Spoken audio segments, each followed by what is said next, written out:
I'm Steve, and this is This Week with Cars. Today I'd like to try to get this 1962 Austin Healey 3000 running again. This car may look like a barn find, but it's not. This car was kept in a storage unit, and I think the story goes that either the owner didn't pay the storage or something else happened and the car was pulled out of the storage unit by the people that own the storage company. They then tried to start the car and play with it without having the keys to it. So if we take a look inside, the ignition switch has been messed with and there's wires all over the place. I don't know for sure when the last time this car exactly ran, but it could be as much as 15 years ago. Okay, let's take a look at this car real quick. You can see the mirror's been broken off.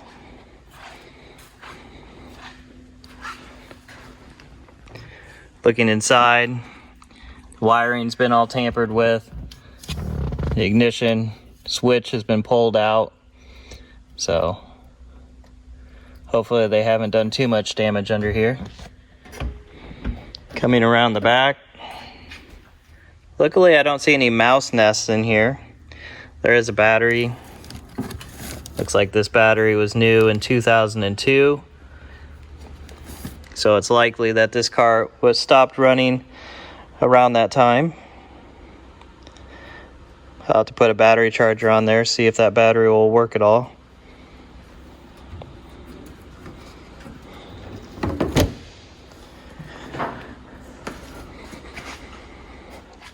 Coming around the passenger side, you can see this is a pretty nice car, or at least it would be if it was running.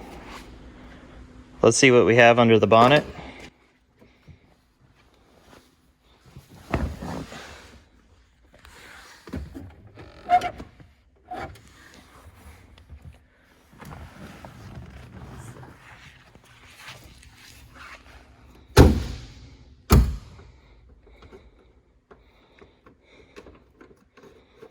Looks like the handle's screwed up.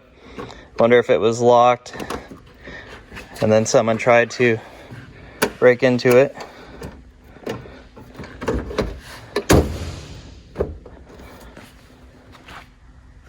Looks like the catch for the bonnet stay is missing. Up front here you can see the radiator's been leaking. Even the badge is all corroded. This is a pretty neat car. This car has triple SU carburetors. Not sure why there's electrical tape on this one. A bunch of weird tape on the valve cover. Maybe it's to cover up the holes where the badges used to be.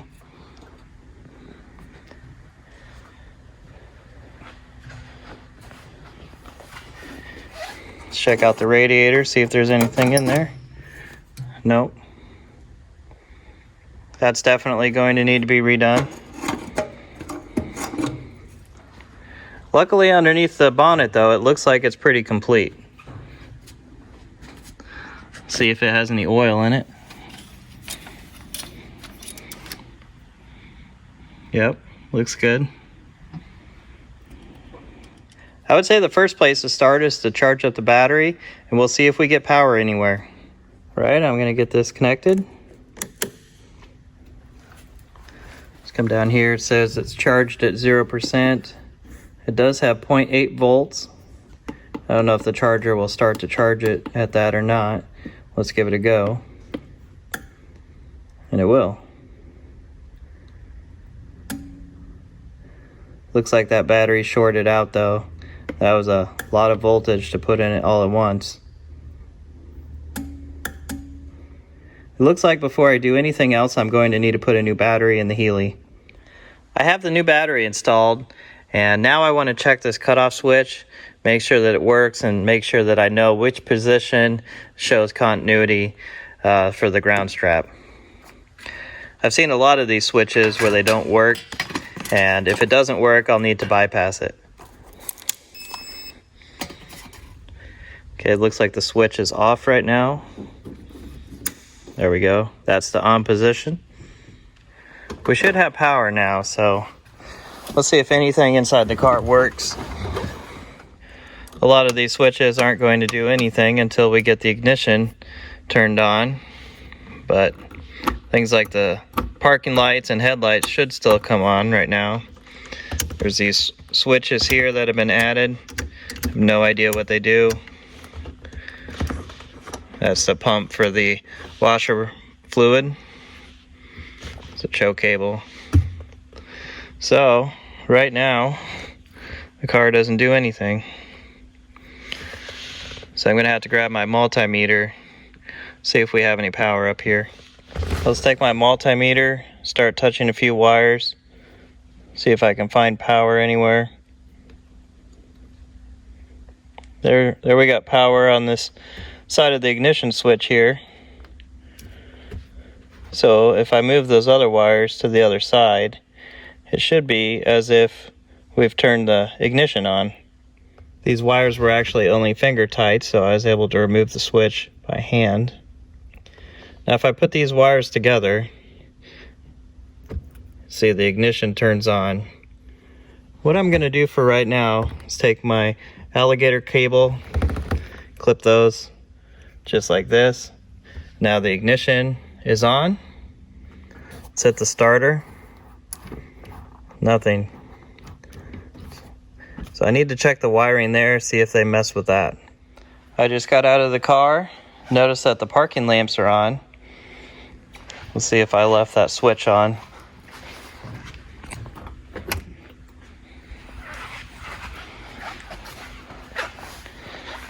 So it looks like that works at least. Right down there is the starter solenoid. All the wires are still connected. Looks in good shape. I don't know if there's a wiring issue or if it's the solenoid or the starter itself. So I'm going to hot wire the signal to the starter solenoid. We'll see if the starter runs. I'll take this lead and connect it across the starter solenoid, and then we'll see if the starter runs. Can you see those sparks? What I need to know now is if the starter solenoid is actually supplying any power down to the starter. So I have my voltmeter hooked onto the lead that goes from the solenoid down to the starter, and I'll trigger the solenoid again and we'll see if we get any power on the voltmeter. Okay, and it looks like that the starter solenoid is bad. It's actually not supplying any power down to the starter. I have here a pretty heavy duty push button switch. So I'm going to hook this up, and then I should be able to run the starter. My switch is hooked up. Let's give it a go. I'm going to mark the spark plug wires, take them out, and then remove the spark plugs.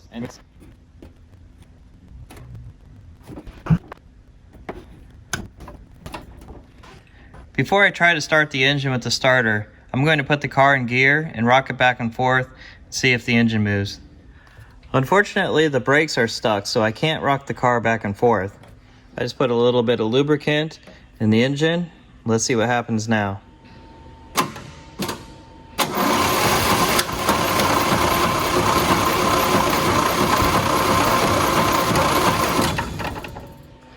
Okay, we know the engine turns over. Now let's take a look at the points. Take the distributor cap off. Looks like the clamp was loose on the other side. It is there. I'm going to turn the ignition on and then hit the starter, and we'll be able to watch the points and see if they're firing.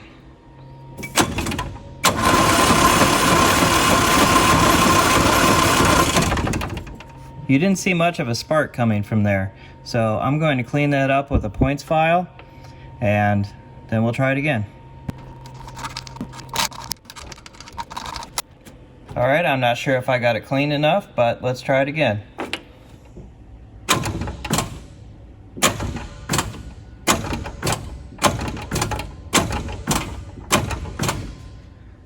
The starter doesn't seem to be wanting to turn very easily, so I'm going to take it off. The easiest way to remove the starter on this car is to take the transmission tunnel out. I have the transmission tunnel out now. So you can see I have very good access to the starter bolts now. Be really easy to take that out. I had this rebuilt starter lying around, so I'll just throw this one in. This engine's been turning over real hard, and I happened to glance down, and we now have a couple cylinders up that we didn't have before. And I looked down into the spark plug holes. You can see a whole bunch of stuff down in there. I think that mice have crawled back up through the exhaust and made nests down inside of the cylinders. So the head is definitely going to have to come off to see what kind of damage they've done in there.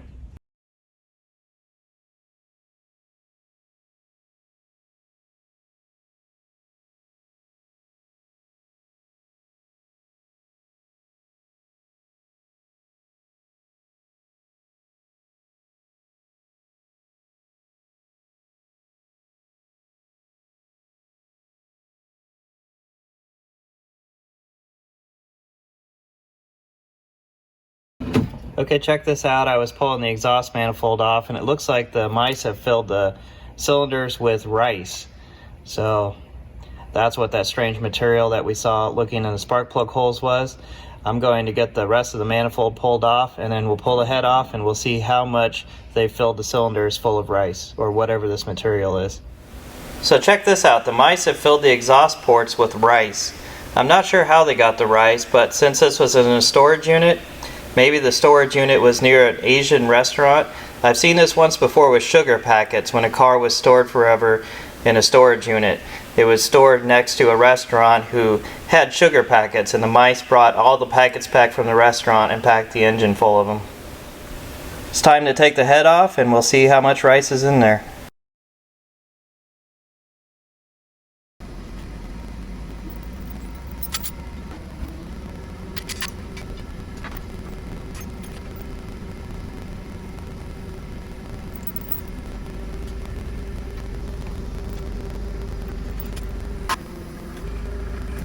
Here's one last look at the cylinders with most of the water taken out.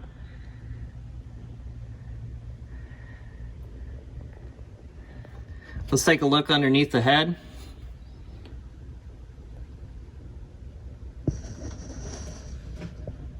You can see the rice jammed in the valves there. I've made a real mess of things today, but I'm glad that I did it. The head on this Healey needed to be pulled off so that the rice could be cleaned out. If you want to see me rebuild this car, comment below and click subscribe.